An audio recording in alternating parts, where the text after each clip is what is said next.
Hey, what's going on everybody? It's Riddick TV, and today I'm going to be presenting y'all with the top 3 builds for the attack class for Shinobi Strikers. It's going to be ranging from no DLC to all DLC. So if y'all could, make sure to subscribe, leave a comment down below, and leave a like on this video. Without further ado guys, let's hop into the video. Alright guys, let's go ahead and let's get into this first attack class. Now this first attack class is going to be strictly no DLC. So anybody that does not have any DLC or is new to the game can use this build and have a good time. So let's go ahead and let's hop right in. So for the weapon, you can choose anything you have, it doesn't really matter. But I prefer the boxing gloves because they are, 1, really fast, and 2, it makes you kind of move faster. So I'm going to go ahead and choose the jet black boxing gloves. So for the ninja tools, I'm going to be choosing the kunai because if you don't have any DLC, or let's just say you do have some of this stuff that you got, most new players won't have this. So I'm going to go with the kunai. For your costumes, if you are new to the game, I recommend you get something that boosts your special technique gauge. But if you are not new but you still want to run this build, I recommend using the lightning speed. That's what I'm going to be using for mine, but if you guys don't have the money enough to go get a Shinobi boost and put on lightning speed, don't worry about it.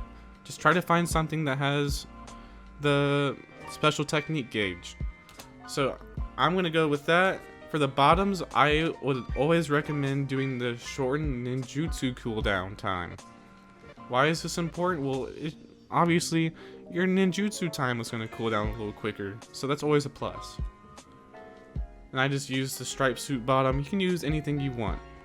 Accessories, it's the same way. You can use whatever you want, but I'm going to be using the Nine Tails chakra, which will greatly boost my close range attack power when my health drops below a certain point. So let's get into the meat of this video for the first class build. So for the ninjutsu, I'm going to be choosing Leaf Rising Wind. Now, for you new players, or just anybody that doesn't know the Naruto very well, Leaf Rising Wind is a kick, and it will kick your opponent up in the air and it will stun them. It's a really fast jutsu too. It has a short cooldown time, so I just recommend this. And for our second ninjutsu, we're going to be choosing Lightning Blade. This is also a very short cooldown ninjutsu, and it's also really fast too, and it covers a lot of ground. So what I would recommend you do is that you use Leaf Rising Wind and then you go up with the Lightning Blade, you hit them, and you continue your combos. For your substitution jutsu, I'm just going to use the basic substitution jutsu. You might be asking, well, why are you doing that? And there's a couple reasons why. As you can see, that the cooldown time is really short, and that's perfect for this build because you're going to be a fast paced player. You could go ahead and use high speed movement if you want, but I just recommend substitution jutsu. You might be like, but lightning style, the shadow clone jutsu is perfect, why not use that? I do have to agree with you in some sense that it does serve its purpose, but the cooldown time is shorter and you want to be able to use as many subs as you can because you don't want to die. Moving in with our secret technique, we are going to be using the 8 inner gates Gate of Limits from Rock Lee. This is not my guy, this is Rock Lee, so anybody can get him. I recommend you do Rock Lee because he has some great hand-to-hand combat abilities. Alright, and that is it for the first build.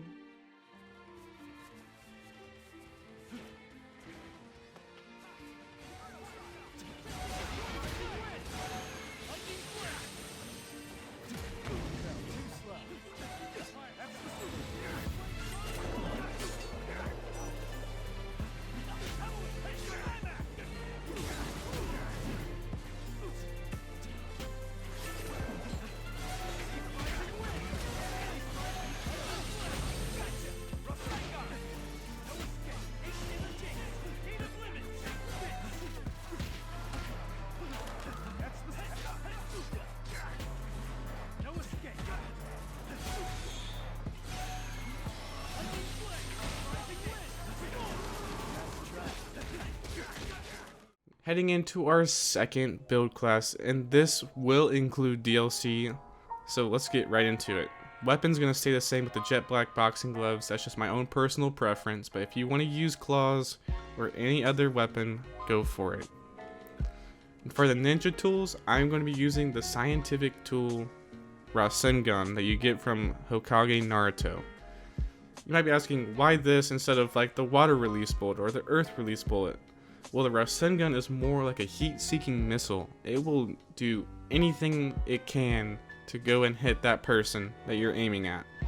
And plus it works just like a normal Rasengan, so you get like 14 hits off of it, the guy gets flown back a while, and it's just an overall good tool for you to have with the attack class. The costumes I'm going to stay the same as well. My top skill is lightning speed, my bottom one's in a flash. I like in a flash as well because it boosts the movement speed. And running with the jet black boxing gloves, you're going to be insanely quick. I also used Kuruma, and it'll refill a set amount of health after it reaches 9 hits or higher.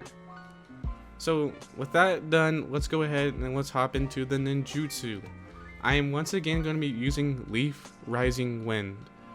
There's a reason, because once you kick your opponent, it will stun them, and I will be using Rasen Rampage from Hokage Naruto. You might be asking, why not use Kuruma Twin Impact? Because Twin Impact is more of like, you want to hit a lot of people at once, but Rasen Rampage is like you're focusing one person, and that complements very well with Leaf Rising Wind, because Leaf Rising Wind, you'll kick them up, they'll be knocked and stunned. You use Rasen Rampage, and it will do a lot of damage, and it also stuns them as well. For the substitution jutsu, we're just gonna keep it the same. We're gonna keep it at substitution jutsu. But if y'all want to, y'all are more than welcome to use any other type of substitution. This is my own personal favorite because of the less cooldown time. And for the secret technique, it's gonna be across the board from here on out. For the next one as well, the Kuruma Link mode is going to be the choice for the secret technique. You might be asking why, because we all know that the head is so inaccurate whenever you use it. Hear me out.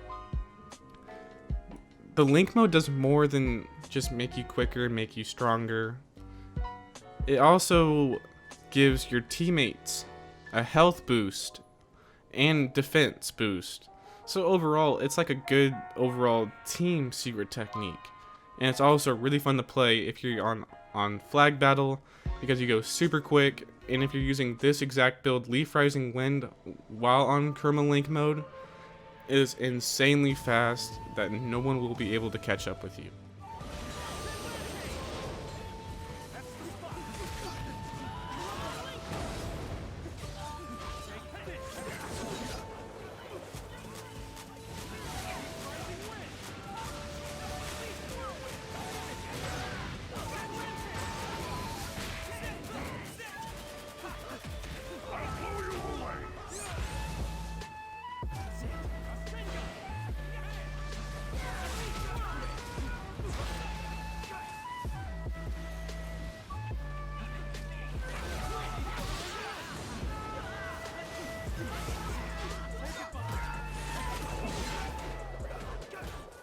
And coming in with our last and final build of this video, if y'all could, make sure to leave a like and a subscribe down below, and also leave a comment on what your favorite build is and why. So let's go ahead and let's hop into our weapon. I'm going to be changing it up for this one because I know some people like to play with claws, so I'm going to be using these claws, and I'm also going to be using the same Rasengan scientific tool. Same top and bottom as well. Just make sure you have something that's either in a flash on your bottom or ninjutsu cooldown time. Both of those are fantastic jutsu. Now let's move on to the ninjutsu. So this is like a fast-paced build, and this is the build that I know a lot of people use. So for the first one, we're going to be using Sharingan. You might be asking, why Sharingan? Sharingan acts like as another substitution. So instead of just having one substitution, you have two. which is really nice. And if you figure out the Sharingan, you can actually use their own jutsu and turn them against it. It's a very interesting jutsu that it takes time to learn and practice if you want to use it well, but it's a fantastic jutsu for a high speed build like this. So for our ninjutsu 2, we're going to be using Flying Rajin level 2 from Minato. You might be asking why. I will explain later, but let's go ahead and let's hop in to our substitution jutsu, lightning style. I want lightning styles because whenever I sub out, it's gonna stun and shock my opponent, which is why level 2 Flying Rajin is what I chose. If the person's stunned, you will most likely get a hit with your level 2 Flying Rajin. So it's like more of like a surprise attack in a way. It's really high speed, and it's really fun to play. And once again, the secret technique is Kerma Link mode. That just makes you 10 times faster, and plus if you have a Sharingan, you have 2 substitutions essentially, which is great for the attack type build.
Alrighty guys, that's gonna be the end of this video. Make sure you guys do leave a subscribe, leave a like, and you also comment down below on what your favorite build is and how you would improve my own builds I gave to y'all. Alright guys, make sure y'all stay safe, and I will see y'all on the next video. Peace.